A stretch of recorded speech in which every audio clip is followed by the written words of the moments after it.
भागलपुर जिले के 13 ओपी को अपग्रेड करते हुए थाना का दर्जा दिया गया है। साथ ही 2 अनुमंडल में अपर अनुमंडल अधिकारी की भी नियुक्ति की गई है, जिससे आमजनों को काफी फायदा होगा।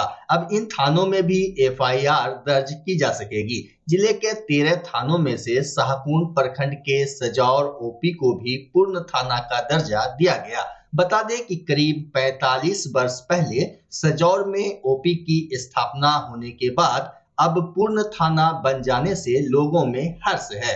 ओपी से पूर्ण थाना में उत्क्रमित करने के अवसर पर विधि व्यवस्था पुलिस उपाधीक्षक मंगलेश कुमार सिंह, वकील प्रसाद यादव, सजौर थाना अध्यक्ष सूरज सिंह समेत कई पदाधिकारी मौजूद रहे।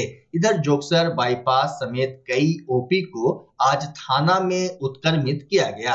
जिला पुलिस कप्तान आनंद कुमार ने बताया कि ओपी से थाना बनने के बाद एफआईआर और अनुसंधान में तेजी आएगी।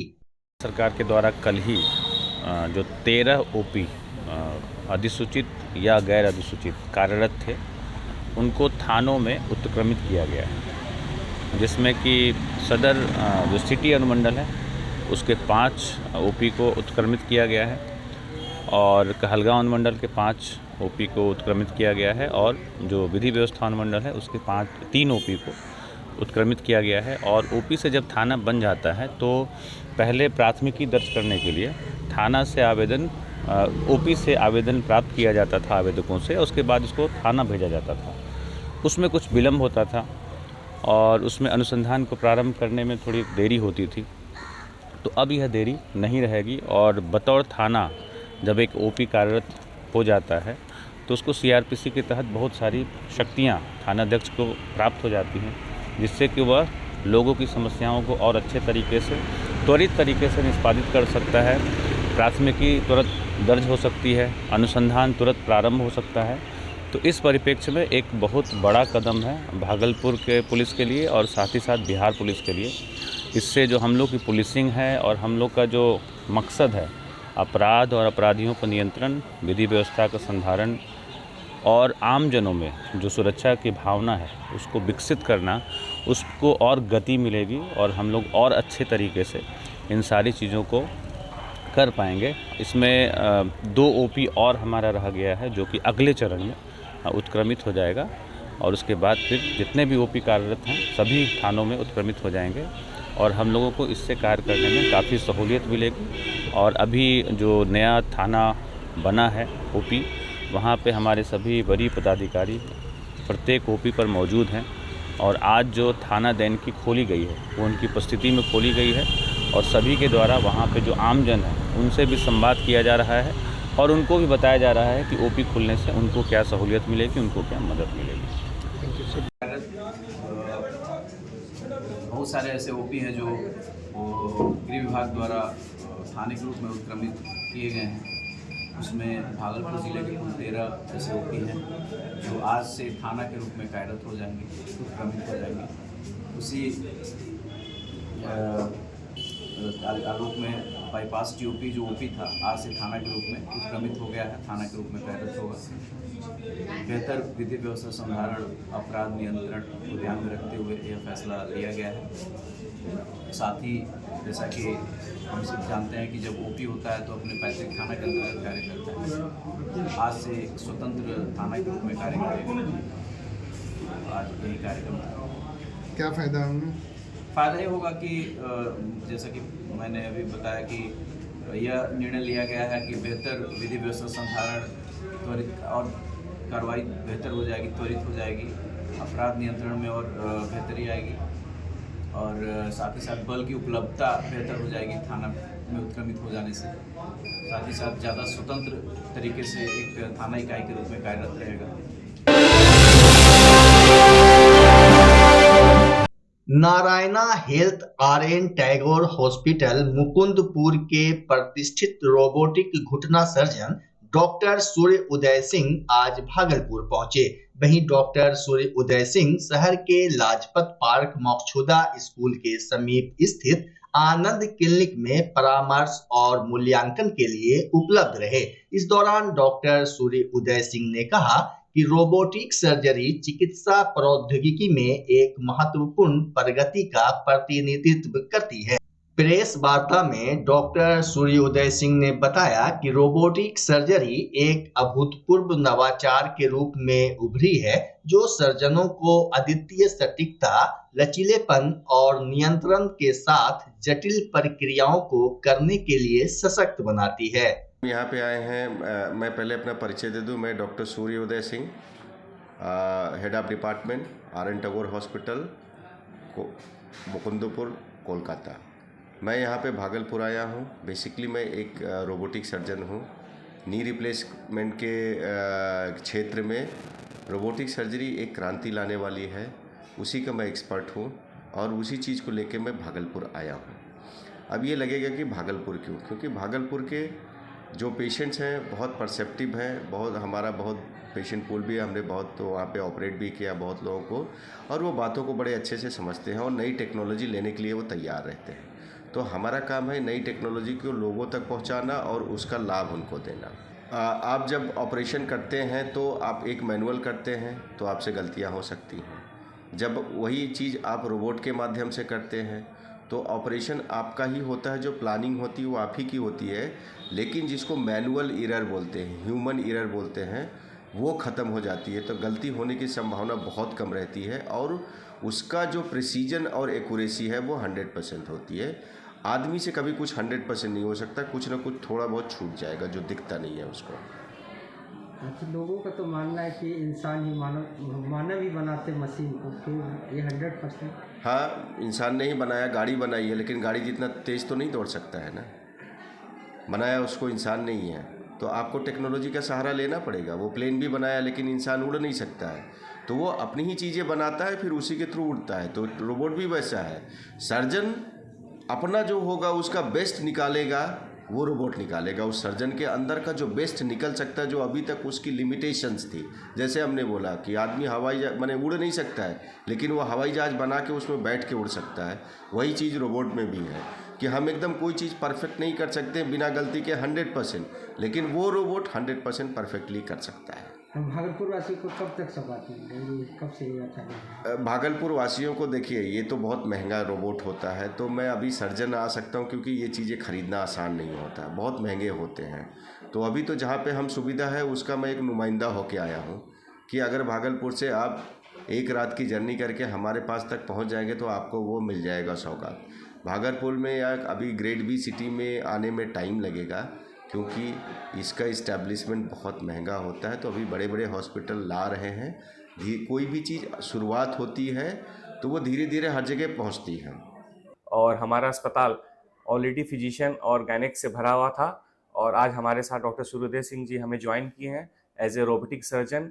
अवेयरनेस ये है हमारे शहरवासियों के लिए कि बहुत लोगों को ये दिमाग में कॉन्सेप्ट है कि घुटने की जो ऑपरेशन होती है वो बहुत कष्टजनक और बहुत लंबे समय की अवधि लेती है, लेकिन डॉक्टर सूर्योदय सिंह जी जो ऑप्शन लेके आए रोबोटिक सर्जरी का, उसमें रिकवरी और सर्जरी की मैक्सिमिटी बहुत ज़्यादा है। ये अवेयरनेस मैं अपने शहरवासियों को, यहाँ तक कि ग्रामीण लोगों को देना चाहता हूँ कि आप डरे नहीं। बहुत लोगों को अगर आप ऑपरेशन बोल देंगे तो उनके दिमाग में एक स्टिग्मा बन जाता है कि अच्छा मुझे ऑपरेशन कराना है, तो वो बहुत डरते हैं कि उसका कॉम्प्लिकेशन कितना क्या होने वाला है। लेकिन जो सर माध्यम लेके आए हैं उससे ये कॉम्प्लिकेशन कम होगा और मैं चाहता हूँ कि मेरे शहरवासियों को इनसे जितना ज़रूरतमंद हो सके सुविधा मिले और उनकी आगे की जीवन की शैली अच्छी चलती रहे। यही मेरा महीने में एक दिन आएंगे जी कि मैं इनसे संपर्क में रहता हूँ। मैं इनके गाइडेड हमेशा इनके स्टाफ के साथ, इनके साथ हमारा संपर्क रहा रहता है। हमारा पर्पस है कि हम एक पेशेंट का कभी भी डॉक्टर से संपर्क न टूटे। तो ये नहीं है तो उनकी जगह मैं यहाँ पे हूँ, कभी भी कोई भी पेशेंट को दिक्कत हो तो मैं इनसे सलाह लेके उनको ये कन्वे कर दिया करता हूँ।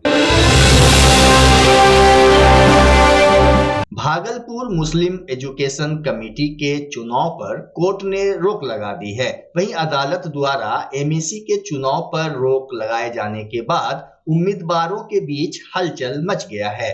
कोर्ट से जारी आदेश में कहा गया कि चुनाव प्रक्रिया जिस स्थिति में है उसे उसी स्थिति में रोक दिया जाए। दरअसल आवेदनकर्ता मोहम्मद समीमुद्दीन, अकरम खान, सरफराज, रियाज अनवर, ख्वाजा इलियास ने एमईसी चुनाव को लेकर कोर्ट में वाद दायर किया था।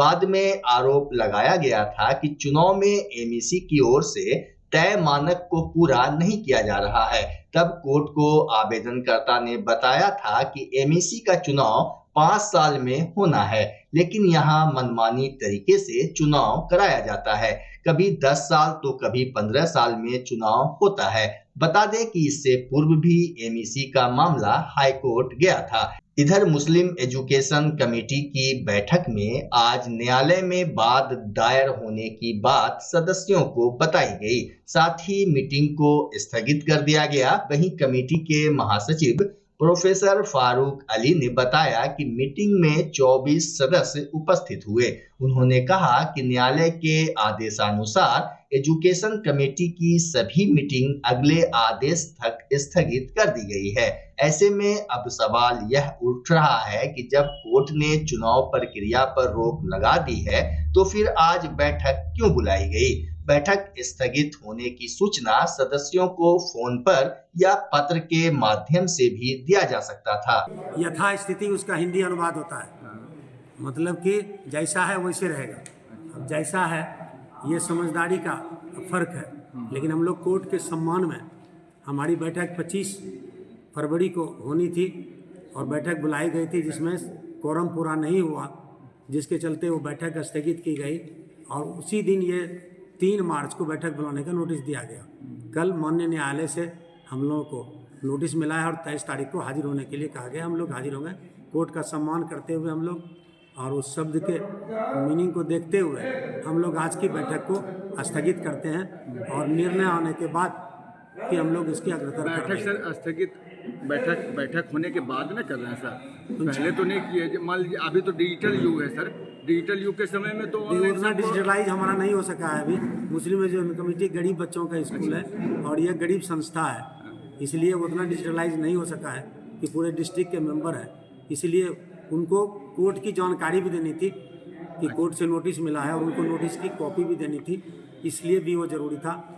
इसलिए हम लोगों ने सिर्फ इसको सूचना देने के लिए समझिए कि बुलाया था, चूँकि ये पहले से था तो हमने इसका लाभ लिया है कि चूँकि कोर्ट के निर्णय को और 23 को हाजिर होना है तो ये उन तक की मैसेज जाए, इसके लिए हम लोगों ने आज ये बैठक बुलाया है। आज की बैठक और उसको हम लोग स्थगित कर रहे हैं। कोर्ट के निर्णय के आलोक में न्यायालय का सम्मान करते हैं, माननीय न्यायालय का।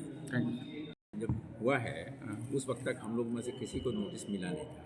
हम लोग उस वक्त जब फिक्स किया था मीटिंग आज का, उस वक्त हम में से किसी के पास जो है कहीं से नोटिस नहीं मिला था, हम लोगों ने फिक्स किया। अब जब कोर्ट का नोटिस हम लोगों को मिल गया है तो आज हम इस मीटिंग को जो है स्थगित करेंगे। नोटिस आज ही मिला था? नहीं, कल शाम में नोटिस चिपका दिया जाता, बैठक करके बहुत सारे आदमी हमारे जो पूरे डिस्ट्रिक्ट में फैले हुए हैं उन लोगों को जो है सबको जगह जो है इन्फॉर्मेशन जाना कोई ज़रूरी नहीं था कि सबको मिल जाता। तो अगर आज यहाँ हम लोग आ गए हैं उनको सबके सामने हम पूरा हाउस डिसाइड कर करके मीटिंग को जो है बरखा हम लोग स्टे करने जा रहे हैं। सर आप अपना परिचय दे रहे हैं? मेरा नाम मोहम्मद इस्लाम, प्रेसिडेंट मुस्लिम एजुकेशन कमेटी भागलपुर। घर शिफ्ट करना हो या ऑफिस रीलोकेट करना हो, मेक माई शिफ्ट के साथ अपने सामान को सुरक्षित पहुंचाइए कहीं भी कभी भी। मेक माई शिफ्ट देते हैं residential and office relocation, long distance relocation, heavy machine shifting, packing and moving, international and intercity moving, car transportation जैसी ढेरों best services. Make my shift packers and movers. For bookings call 8298-181-018 या log on करें www.makemyshift.in।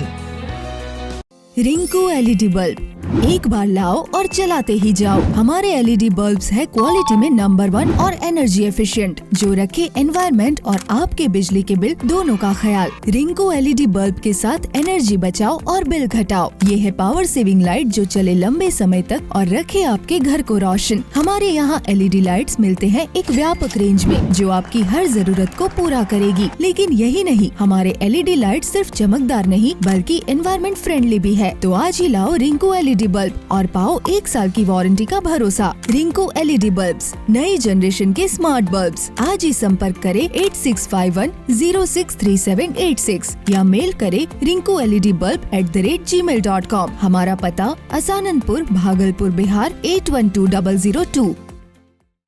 बच्चा जब जन्म लेता है तो कई बार बच्चा तुरंत नहीं रोता है, रोने में देर हो जाता है।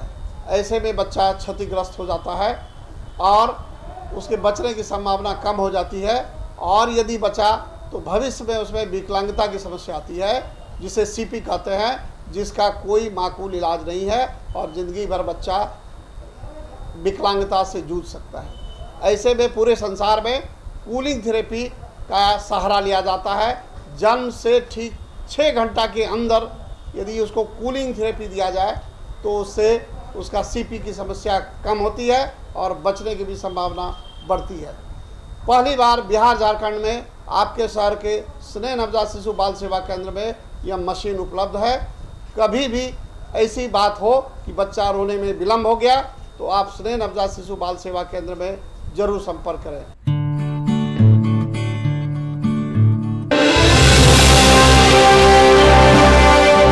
भागलपुर में बाबा बूढ़ानाथ भक्त मंडल की ओर से शहर में आज भव्य निशान शोभा यात्रा निकाली गई। निशान शोभा यात्रा गौशाला परिसर से निकाली गई, जिसमें भक्त काफी संख्या में निशान ध्वज लहराते नजर आए। साथ ही श्रद्धालु भक्ति धुनों पर झूमते दिखे। गौरतलब हो कि भक्त मंडल की यह 9वीं प्रस्तुति है। निशान शोभा यात्रा में देश के विभिन्न क्षेत्रों से लोग शामिल हुए। बूढ़ानाथ निशान का साल भर से इंतजार रहता है। हम लोग इसमें बहुत इंजॉय करते हैं, बच्चे बड़े सबों को इंतजार रहता है। हम लोग बूढ़ानाथ गौशाला से निकलते हुए बूढ़ानाथ तक पहुंचते हैं। इस बीच हम लोग बहुत नाचते झूमते हैं और बहुत इंजॉय करते हैं। बहुत मजा आता है हम लोग को बूढ़ानाथ निशान में। जय महादेव। हम निशान में शामिल होने आए जो कि बूढ़ानाथ मंदिर जाएगा, और हम पूरे साल एक्साइटेड रहते हैं कि निशान उठाएंगे और वो घड़ी आ गई है, तो हम बहुत खुश हैं कि शिव जी का निशान उठा पाएंगे। भोलेनाथ में ही तो विश्वास है, वो धरती उन्हीं की वजह से चल रही है। जय भोलेनाथ। भागलपुर शाहजंगी पहाड़ स्थित हजरत लाल मोहम्मद शाहजंगी रहमतुल्लाह अलैह का 2 दिवसीय सालाना उर्स पाक मनाया गया। वहीं उर्स के दूसरे दिन महफिल समा आयोजित किया गया, जबकि जलसा के दौरान कई उलेमा ने तकरीर पेश किया। ईसा की नमाज के बाद शनिवार को कव्वाली का आयोजन भी किया गया, जिसमें यूपी के कव्वाल साबिर अली चिश्ती और वासिफ मुल्क साबरी ने हजरत की शान में एक से बढ़कर एक नातिया कलाम की प्रस्तुति दी। आइए अब हम आपको दिखाते हैं कव्वाली की कुछ झलकियां। कहीं धर्मात्मा तुम हो, कहीं परमात्मा तुम हो,